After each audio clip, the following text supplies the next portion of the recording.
Hi అండి. ఈరోజు దోసకాయ పప్పు ఎలా చేయాలో ఈ వీడియోలో చూద్దాము. ముందుగా ఒక టీ గ్లాస్ కందిపప్పు తీసుకొని నానేసి పెట్టుకోండి. తర్వాత దోసకాయ, టమాటో, పచ్చిమిర్చి తీసుకొని కట్ చేసి ఉంచుకోండి.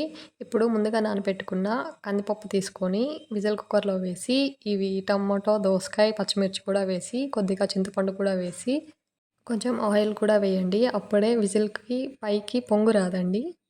ఇలా 3 విజిల్స్ వచ్చే వరకు ఉడకనివ్వండి. ఇలా ఉడికించుకున్న పప్పుని పప్పులో కొద్దిగా ఉప్పు, పసుపు వేసి పప్పు గుత్తితో బాగా వెనపండి.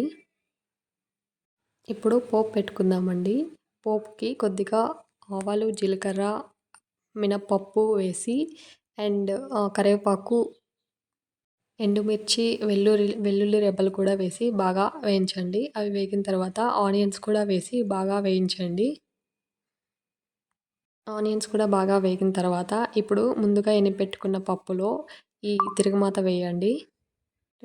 తిరగమాత వేసిన తర్వాత కొద్దిగా కలపండి. అంతే, ఎంతో టేస్టీ అయిన పప్పు రెడీ అండి.